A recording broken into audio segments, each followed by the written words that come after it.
Toda la opinión, realidad y debate sobre los temas que me interesan. Junto a Fernando Paulsen. La clave me escucha.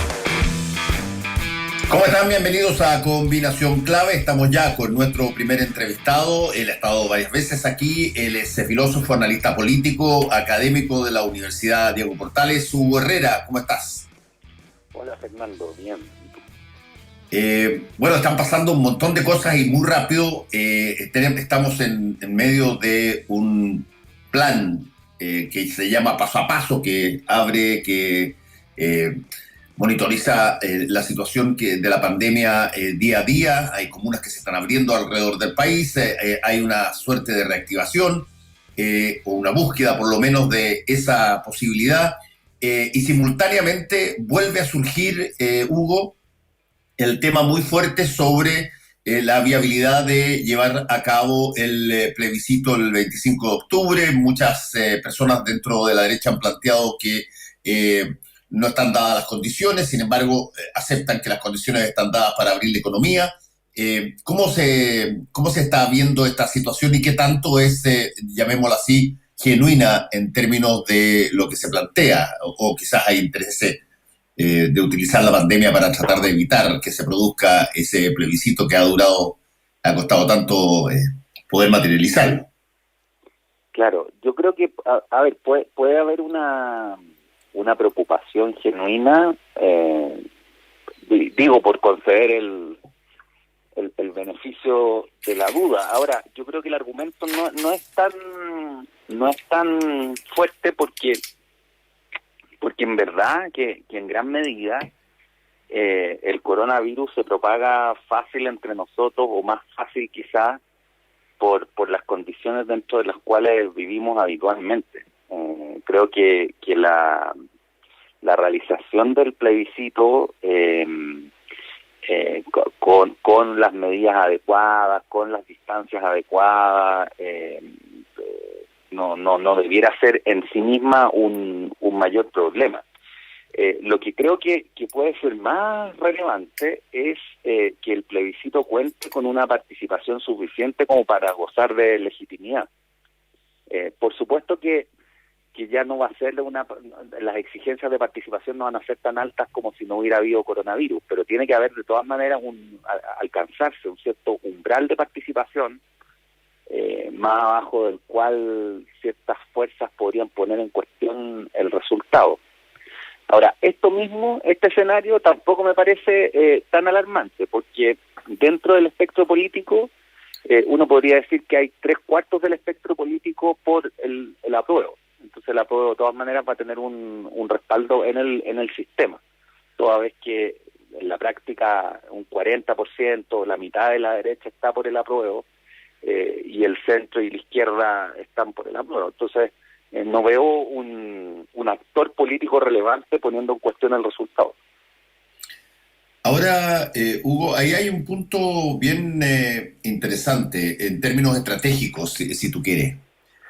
¿Cuál es cuál debería ser digamos, la táctica a utilizar, si tú quieres, para un sector que tiene esos datos que tú acabas de decir?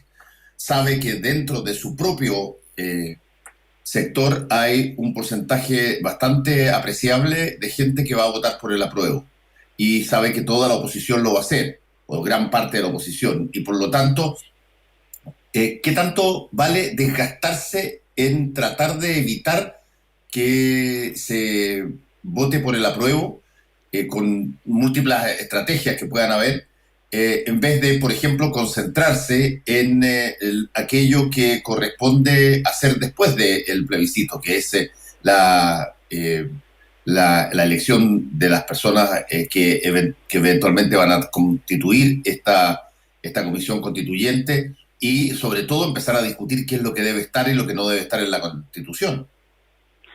Sí, yo creo que ese es un muy buen punto. A ver, yo creo que por distintas razones el gobierno ha ido aquí a la saga. Llegó a la saga en el acuerdo del 15 de noviembre, ha ido atrás en lo de las AFP y al final se terminó aprobando lo del 10%. Y en esto yo creo que el gobierno teme tomar posición por el apruebo, porque la UDI se le haría imposible, digamos, o una parte de la UDI se le haría imposible al gobierno quizás con una destrucción de la alianza gobernante.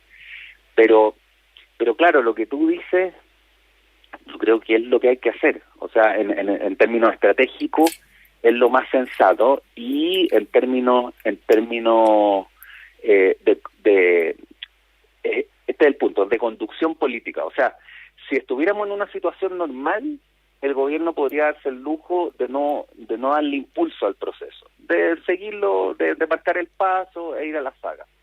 Pero en un proceso de crisis política se piden señales de vitalidad del poder político. Y en ese sentido lo que habría que esperar del gobierno es algún tipo de iniciativa.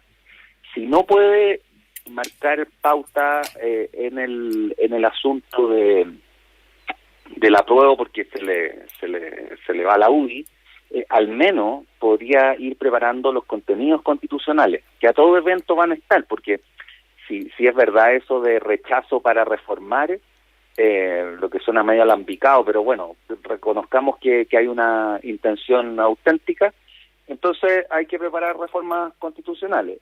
Si gana el apruebo, bueno, va a haber que hacer una nueva constitución, y eso requiere nuevamente contenidos constitucionales, un debate sobre contenido.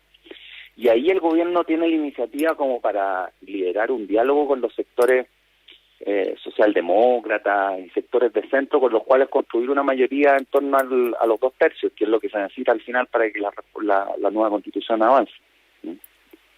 Estamos conversando con Hugo Herrera, analista político, académico de la Universidad Diego Portales. Hugo, ahí hay un punto que tú señalas que parece muy interesante, y que de alguna manera toca otro tema que ha saltado y que ha sido bien polémico, porque incluye de alguna manera también la posibilidad de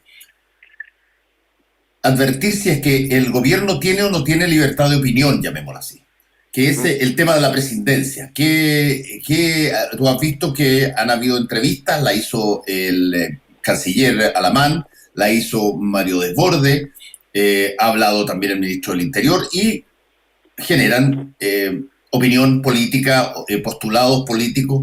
La pregunta es, ¿debe o no debe ser el gobierno, no sé, prescindente, en el sentido de prácticamente restarse de la polémica que probablemente es más aguda y la más presente en todo el país? A ver, yo creo que el gobierno debiera asumir algo que me parece que no está asumiendo con meridiana claridad, porque Piñera ha sido equívoco en sus mensajes. Si el gobierno se sumó al acuerdo del 15 de noviembre, eso significa reconocer que así como está, el orden constitucional chileno requiere modificaciones fundamentales. Luego viene una evaluación táctica o estratégica, depende de los plazos, digamos, pero de decir cómo vamos a manejar esto dentro de una alianza que está en la práctica dividida por la mitad en torno al apruebo y el rechazo. Pero ahí lo que haga el gobierno adquiere más o menos importancia en relación a otra cosa, a lo primero. O sea, a que el gobierno, en el fondo, asuma el diagnóstico discursivamente, en la retórica, en los planteamientos, asuma el discurso de que hay una crisis institucional, y que a esa crisis institucional se le da salida por medio de nuevos contenidos constitucionales, sean dentro del marco de una nueva constitución, como quiere el apruebo, o sean dentro del marco de la actual constitución, como cree el rechazo. Yo creo que eso es inviable, pero bueno, da lo mismo para estos efectos, digamos. Pero el gobierno tiene que marcar el impulso político, ¿no? Tiene que liderar ese planteamiento e ir poniendo, además creo que eso le conviene como gobierno, ir poniendo los contenidos en los que cree que debiera articularse un nuevo consenso político. Todo esto además de dar las garantías para el proceso constituyente, de acallar las voces las garantías para el plebiscito, digo de entrada, acallar las voces que quieren postergar el plebiscito, dar seguridades, tomar medidas, mostrarse inteligente en la gestión del asunto del plebiscito, pero si no lo hace, con la presidencia más declaraciones equívocas del presidente, creo que el gobierno podría haberse puesto en un escenario dramático que es de derrotado. No, aquí nuevamente, este es el viejo diagnóstico que uno repite hasta el cansancio, que al gobierno le falta pensamiento político y le falta músculo político, no piensa en política, está probablemente concentrado en la recuperación económica, que es importante también, pero aquí estamos en el nivel de la soberanía, en el nivel de las instituciones, es eso lo que está en crisis. Entonces el gobierno como que no ve en ese nivel, y claro, lo de la presidencia al final igual se lo saltan porque ven porque hay ministros políticamente fuertes y hábiles, y el presidente no está siendo políticamente fuerte y hábil. Ahora, ahí hay un punto, Hugo, que se ha visto también en situaciones de otros gobiernos en el pasado, que se descompusieron en términos de la coalición de gobierno y terminaron básicamente como montoneras pequeñas, separadas. El caso de la nueva mayoría fue bien elocuente en ese sentido, donde ahí hubo un impulso muy fuerte, con cambios bastante fuertes, incluso constitucionales, que se favorecieron en algún momento dado, y después se diluye todo eso porque hay una variable que la hemos conversado varias veces en este programa, Hugo, que probablemente hay que recordar cada cierto tiempo, de que de acuerdo al sistema presidencial que nosotros tenemos en términos constitucionales, la voluntad política del Ejecutivo es prácticamente esencial para poder hacer que determinadas cosas pasen. Si es que no hay interés, voluntad política, esfuerzo, colocación para las leyes de lógicas de urgencia, si es que no hay un input muy poderoso desde el Ejecutivo, las cosas se rechazan, las cosas se empiezan a tener una especie como de giro eterno, un círculo vicioso que se discute una y otra vez y no se avanza. Desde ese punto de vista, teniendo en cuenta que tenemos ya calendarios y todo lo demás, ¿qué a tu juicio tiene que hacer el Ejecutivo en esto? O ya, básicamente, como algunos dicen, pasamos la etapa del pato cojo y ya el gobierno del presidente Piñera prácticamente está terminado.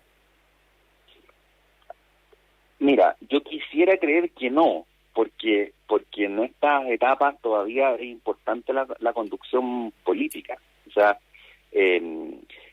tú tienes razón. Yo creo que, a ver, en Chile y bajo el marco actual, el impulso político tiene que venir de la Presidencia de la República.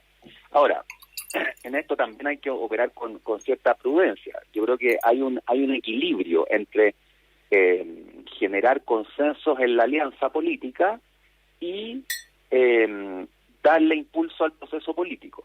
Yo creo que Bachelet le dio demasiado impulso ahora, en un momento además que era probablemente igual de crisis como el actual. Entonces lo de la gratuidad en la educación superior no fue bien hecho, pero marcó un punto, digamos, o sea, contuvo la movilización popular. Piñera, en cambio, a Piñera lo amenaza el otro problema, más que la capacidad de generar consenso, su falta de impulso político es lo que ha generado malos resultados para el país, porque no ha conducido la crisis política, no asumió el impulso que generara el acuerdo del 15 de noviembre, y ahí tuvimos la anomalía de que los parlamentarios tuvieron que ponerse de acuerdo, porque el presidente estaba ausente.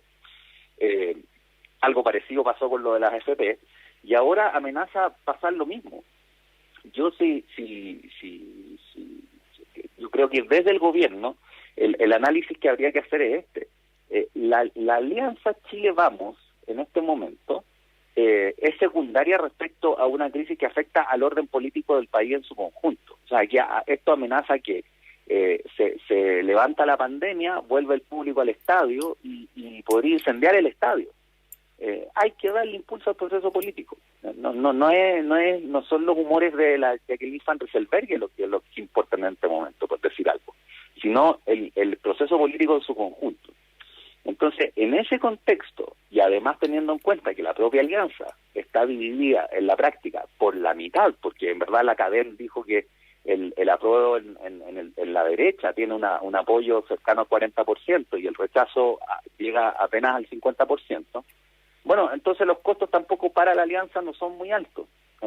Y si quiere, por último, conservar la alianza, Piñera debiera hacer esto que estábamos conversando, que es definir ciertos contenidos constitucionales y liderar el debate hacia allá y dar garantías, además, muy fuertes de que él está impulsando el proceso hacia que el plebiscito se realice en buenas condiciones, qué sé yo.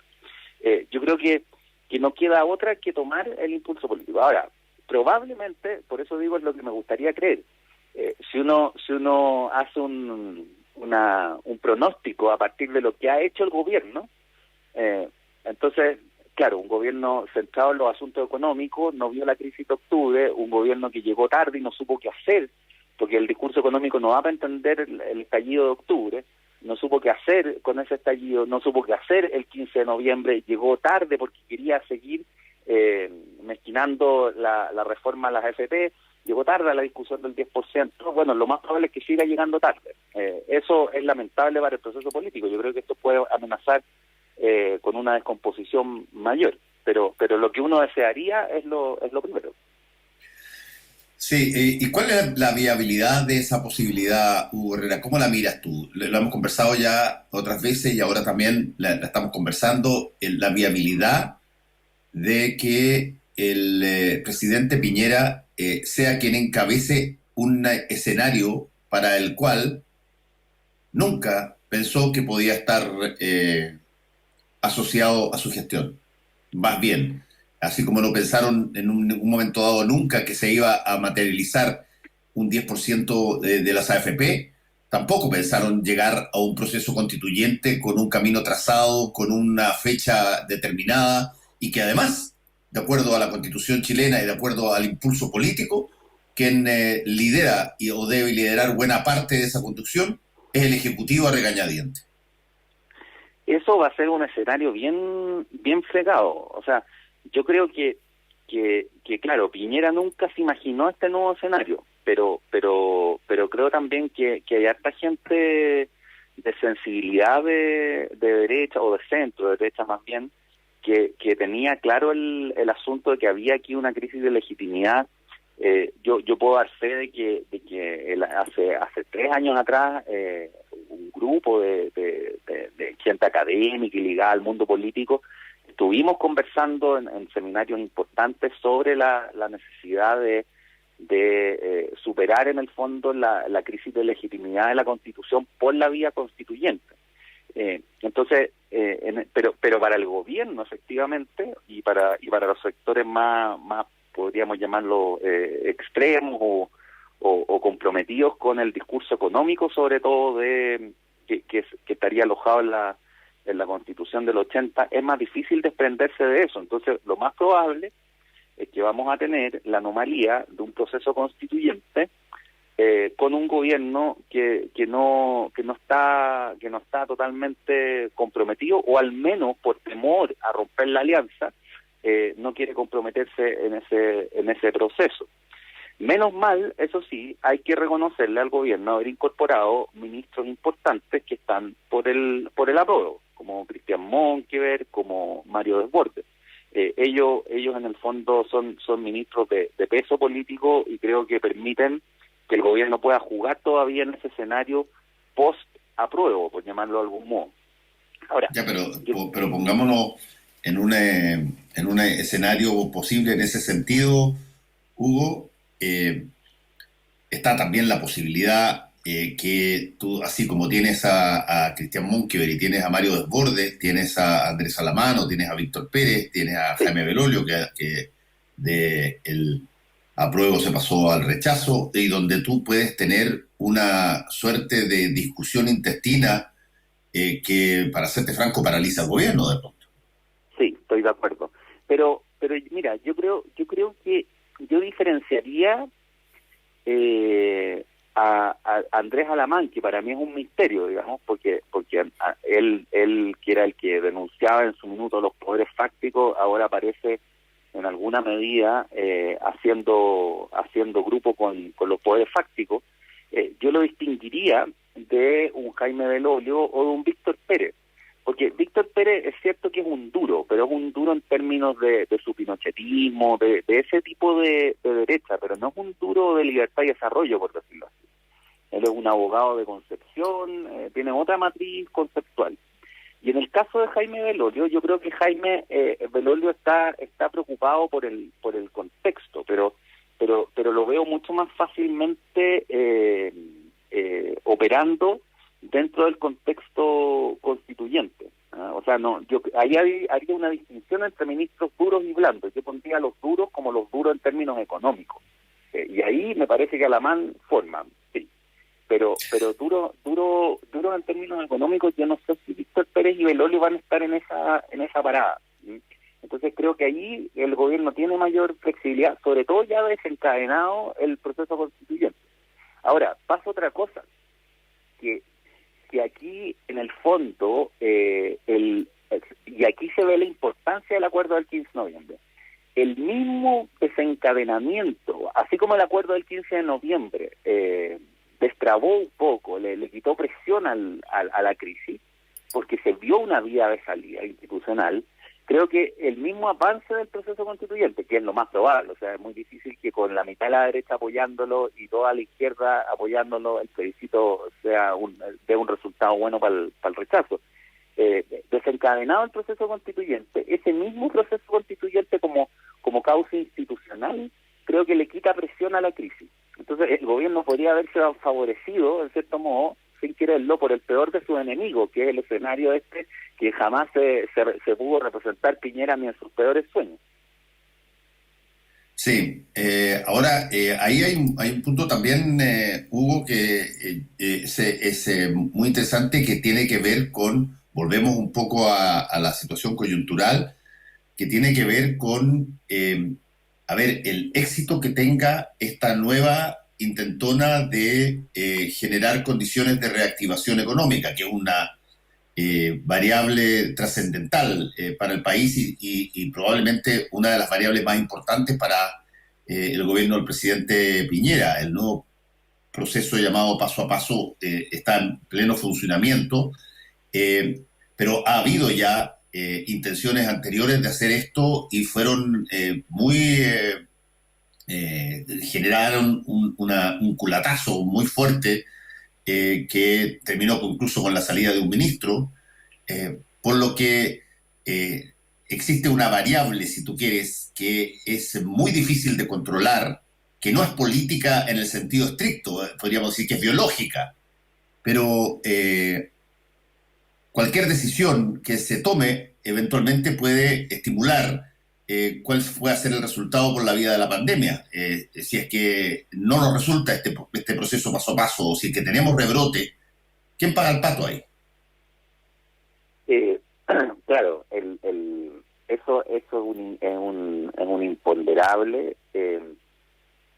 Ahora, yo creo que el ministro París cuenta con una credibilidad, ha ido generando una red de confianza que creo que le permiten hacer lo siguiente, que si hay rebrote, no sea al gobierno al que se lo cargue completamente, bajo el entendido de que se ha ido moviendo al menos aparentemente con más prudencia que la que se veía en la gestión de Mañalich, del ministro Mañalich, que yo no soy competente para juzgar sus capacidades en el manejo de la pandemia, pero sí lo que me parece es que el manejo político comunicacional de Mañalich fue muy confrontacional, y eso hacía muy fácil echarle la culpa. Creo que por lo mismo al ministro París es más difícil echarle la culpa. Pero hay un tema ahí de fondo en el que tú tienes razón. Si si hay rebrote, el país no despega en términos, no rebota, porque eso es lo que estamos esperando, el rebote de la crisis. El país no rebota y el malestar económico se sigue acumulando, y eso podría ser un escenario podría producir en el extremo un escenario inmanejable. Pensemos en una crisis que se mantenga por un año o hasta el final del gobierno. Podría volver difícilmente manejable la situación en general. O sea, cuando el hambre empieza a irrumpir masivamente, es difícil representarse eso hoy día, pero cuando el hambre irrumpe masivamente, bueno, ya las condiciones de la subsistencia política se vuelven muy graves. Ahora, si eso no pasa, yo creo que todavía el gobierno con el ministro París tiene más margen de operación. Pero claro, estamos haciendo pronósticos que son todos de difícil aseguramiento, o sea, no son pronósticos fáciles de realizar. Con lo que me quedaría en el fondo es con que el gobierno, o sea, todo iría mejor, digo, si el gobierno retoma o toma un impulso político que nunca tuvo. Yo creo que entender que esto corre por dos cuerdas sería mucho más, daría mucho más tranquilidad respecto al manejo político del gobierno. O sea, esto va por dos cuerdas. Una es la sanitario-económica, en lo inmediato, no estoy hablando del desarrollo económico del país a 20 años plazo. Una es la variable económico-sanitaria, pero la otra cuerda, que es la que el gobierno no impulsa y que es tan fundamental como la anterior, o quizás más en este escenario, es la cuerda política. Entonces, tú puedes sostener, creo, con una crisis económico-sanitaria a un gobierno al que se lo vea empeñado en dar salida a la crisis política y social, que es en la que estamos.